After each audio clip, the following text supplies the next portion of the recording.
What is going on, guys? Jason Burke here, Styles Clash for Life, coming at you on YouTube. And today I've got another edition of The Drive-In, where I watch recently released films and tell you guys whether they're worth watching, worth waiting for, or worth skipping altogether. I have not brought you guys a film review since I went into surgery on May 23rd. I spent a lot of time recovering. I am still recovering, nowhere near 100% yet, but I want to make it up to you guys. It has been several months since I brought you guys a review, so what I'm going to do is record a bunch of reviews in bulk. I've had a lot of time to sit around here and watch movies, so I've caught up on a bunch of the movies from the last 2 years released that I haven't reviewed on this channel yet, and I'm going to do scheduled reviews. So over the next 8 weeks, I'm going to try and bring you guys, I'm going to upload a bunch and schedule them for release time. So I'll bring you guys some videos, hopefully every Tuesday and Friday. After today, I'm going to start doing every Tuesday and every Friday or something like that, where I bring you guys at least one film review and one Steeler review every single week. So you're going to have consistently 2 videos a week for 6 to 8 weeks, or however much content that I have right now, as a way to make good for being absent for so long. Today I'm going to review spoiler-free, even though it's been out for a little while. I'm still going to keep it spoiler-free and give you guys a brief review of the new R.L. Stine adaptation, the 4th movie in the Fear Street series on Netflix. This is a standalone movie, Fear Street Prom Queen. Now, if you guys have not seen the previous 3 Fear Street movies that were released either last year or 2 years ago, maybe last summer, maybe 2 summers ago, it all blends together now. If you guys have not seen those 3 Fear Street movies processed over the course of 3 decades that went to Netflix in a previous summer, I recommend you guys go check those out. All 3 of those reviews are on my channel. I did a deep dive on all 3 of those films. They're all worth watching, solid to very good. This is the 4th one in that series, and this is a standalone, and R.L. Stine had a part of, I guess, executive producing. And let's go ahead and get into kind of the cast and crew and what I liked and didn't like, because I was looking forward to this after the original trilogy was so good last time around. This one was written by Matt Palmer, Don McCleary, and R.L. Stine is credited for writing it too, but I think R.L. Stine just wrote the book, obviously, which I read the book as a kid. I didn't remember some of the twists and intricacies, so that was nice, but the book I loved, and it's one of those 120-page books that you can devour in one sitting, so I love the book. Again, another reason why I came in pretty excited about it. So R.L. Stine wrote the book, Don McCleary and Matt Palmer wrote the script to adapt to film, and was also directed by Matt Palmer, who has done a bunch of short films, but I think this only is his 2nd film directing feature-length style. I think he did one in 2018, and then this movie here. Prom Night Fear Street is starring India Fowler as Laurie Granger, the main character, kind of nerdy girl with a family tragedy history in the town of Shadyside. Susanna Sun as Megan Rogers, Laurie's best friend and kind of nerd and confidant and loyal friend. And Fina Straza as Tiffany Falconer, the head cheerleader, main rival of the main character, snooty girl with a rich family who you expect to get everything she's handed. And the spoiler-free plot to this episode is pretty simple. Laurie Granger's character has a family tragedy that's talked about early on in the film, right away, first couple sentences. We learn that Laurie Granger is really looked at as kind of like Sarah Fear. She's looked at as this really big outcast, awkward girl, shy and nerdy, reclusive, because there's a tragedy surrounding her family that the rumor going around is that her mother killed her father, and that somehow makes her an outcast. And so she goes around with her kind of stoner, free love, hippie kind of friend, Megan, and they're going up against Tiffany Falconer for prom queen. So Laurie's trying to go for prom queen up against Tiffany and her band of loyal subjects that kind of follow her around and do her bidding for her. And that's pretty much the basis for the plot and the environment. We're surrounded in this school gym for this prom, while all of a sudden there's a killer or killers on the loose, and you got to figure out kind of who's next, who's doing it, and why they're doing it. So it's very much a teenage kind of soft version of Scream. It's definitely kind of harkens back to that 90s feel. I think the year in the movie is 1988, which is cool. You always get points for throwing back to the 80s, 90s, and 2000s with me. Anytime you go back to a previous decade, you're going to score points in that regard. So that's the first big positive for me. Set in a positive time, and everything feels pretty period accurate to that time. And of course, because of that, the color grading is vibrant and fun and nostalgic. And so the color grading is another big positive for this film. And you'll have to excuse me because it is extremely hot in this room, and I have to keep pausing the video to run the air conditioning in here because I'm sweating already. It's review 1 out of 7 that I'm doing today. I'm already sweating. Another positive is Shady Side setup. They do a nice job early on with voiceovers, quickly explaining to you who the characters are and kind of what the town is. The town surrounded by death and tragedy and all these macabre things that happen, and they give you a rundown of the characters in a very kind of nostalgic way. They kind of do a little unique setup with some of the on-screen graphic overlays and stuff. So again, looking at the visual of it, time period setup, location choice, color grading, the way it's shot overall, all those things are very solid, very nostalgic, very fun, very easy to watch, and it makes your heart happy.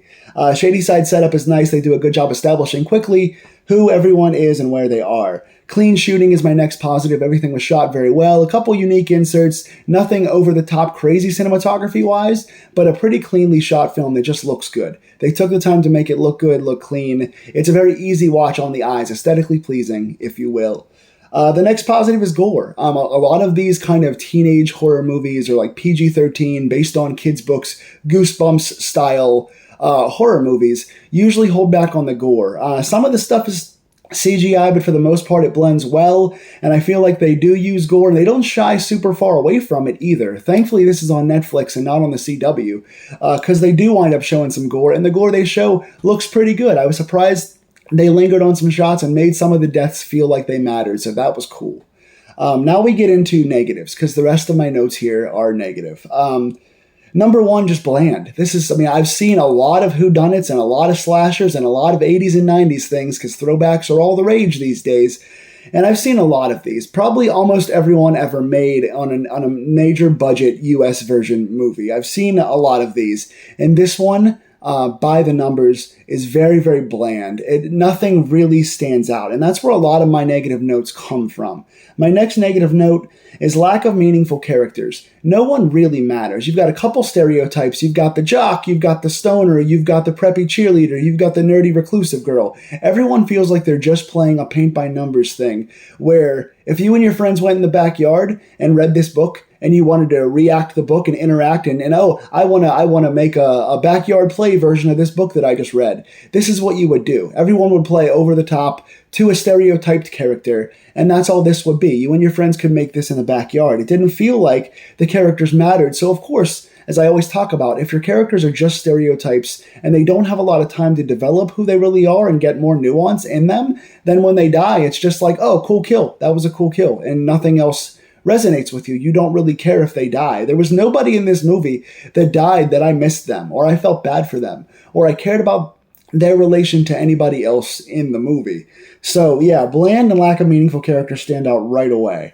Obvious twist. They do get to a point where you discover who the killer or killers are, and it's kind of obvious. I mean, I didn't necessarily guess right away because they did a couple of things, but it's kind of obvious when they reveal one of the twists, then you know what the other ones are. When the first twist comes out, you're like, oh, really? They kind of went that route? That doesn't feel like it matters.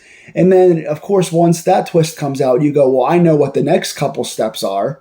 And it just feels like they just, again, took a murder mystery and made it paint by numbers. And granted, this book was written a long time ago, and back in its time, if you hadn't seen every movie in the world, and you were in the 90s reading this book, it wouldn't seem so obvious because it came before all this. But nowadays, with how clever everything is and how oversaturated every genre is, you got to do something to make this stand out. And there's a movie I'm talking about later that has paint-by-numbers aspects to it, but they found a way to make the characters interconnect and make the dramatic moments and the tense moments mean more. This one did not do that for me. So twists are obvious, and the motives are bad for me. Again, once you get the first twist, you kind of know what the motive is for the overall arc of the story. And there's one particular motive that comes out that I'm like, that's one of the worst motives and worst acted moments and most obvious nomenclatures. What can I even say? It's such a bad motive,